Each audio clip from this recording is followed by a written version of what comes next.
Welcome to the second day of the Nichols Forum. We are, of course, holding this event to commemorate ULI's J.C. Nichols Prize for Visionaries in Urban Development, its 15th anniversary. But we're also here to explore an important topic that's of great interest to us at ULI, the topic of 18-hour cities.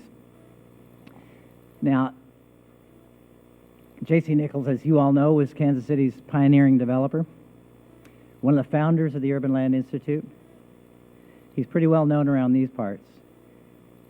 But I would encourage you, if you haven't already, to take a look at Robert Fishman's excellent essay in the program. If you're like me, you may need a magnifying glass.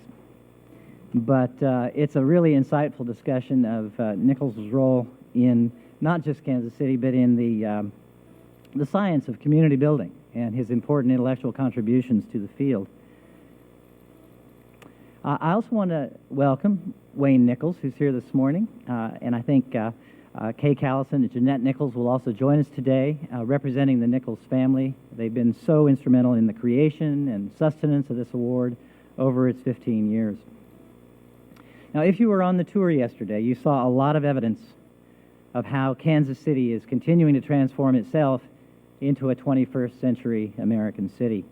The Kauffman Center, the ongoing evolution of the plaza, the transformation at 18th and Vine, the new streetcar route, all testament to great public leadership, creative thinking, and civic design.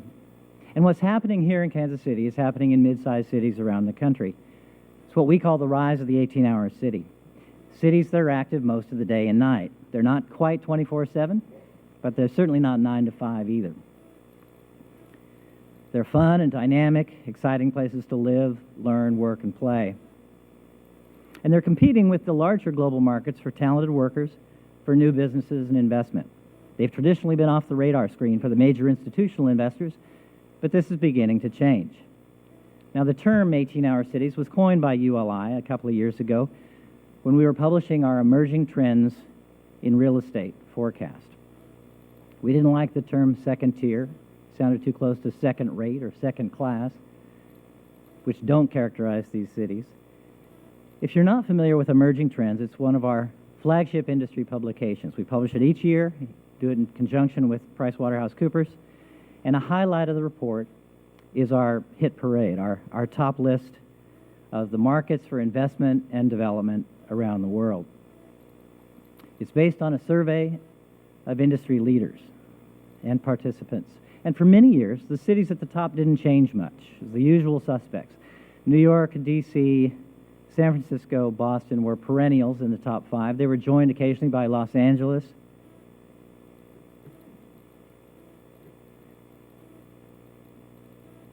Seattle, and other cities. But we noticed a big shift in the 2015 report. That year, Houston, Austin, Denver, Dallas, and Charlotte were all outranking New York and Washington. In the 2016 report, Atlanta, Nashville, and Portland, Oregon, along with Raleigh-Durham, made the top markets list. New York and Washington continued to march downward. Our 2017 report isn't out yet. Will be in a few weeks. It's a safe bet that 18-hour cities are going to rank pretty high. These are cities that are entrepreneurial. They've figured out the right mix of housing, retail, dining, office space, public amenities, and investment in open space to enliven their downtowns and their close-in neighborhoods. They're embracing alternatives to driving. They're investing in trails, in bike lanes, bike sharing, transit. They're open to ride sharing and the sharing economy generally.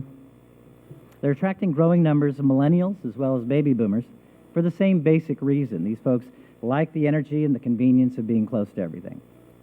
Another important draw is the relatively lower cost of living. 18-hour cities tend to have more affordable housing. That is, until they don't. It's no surprise that these cities, having become more popular, are also seeing increasing housing costs. Between 2015 and 2016, for instance, rent as a percentage of household income rose from 18% to more than 26% in Austin, 18 to 27% in Charlotte, 16 to 29% in Dallas. Now, we know that this is a common byproduct of revitalization, but it's also a pattern that could limit the benefits of this reinvestment to the affluent. Now, our recent research has shown that millennials Minorities and those with lower incomes tend to be the least satisfied when it comes to their housing choices and community amenities. And this suggests that as our cities have evolved, the gap between the haves and the have-nots is growing wider. And that's not conducive to long-term sustainability of our cities or of our democracy, frankly. ULI is exploring the relationship between revitalization and social equity. In particular, we're looking at how to manage change so it can benefit residents of all incomes and demographic groups. Today's program is part of that exploration. It's going to inform our thinking on this topic. And in the best traditions of ULI, I encourage all of you to share your ideas, your observations, your solutions. We have a terrific agenda today. Our speakers represent some of the top thinkers in the country on city building, from public governance and leadership to urban design and technology. A big thanks to each of them for joining us and for sharing their expertise. I also want to give special recognition to our Nichols Prize laureates, 6 of whom were able to join us at this event. Richard Barron, Peter Calthorpe, Bart Harvey, Gerald Hines, Joe Riley, and Peter Walker all made the journey to Kansas City today to help us out. We really appreciate it. A round of applause for our Nichols laureates.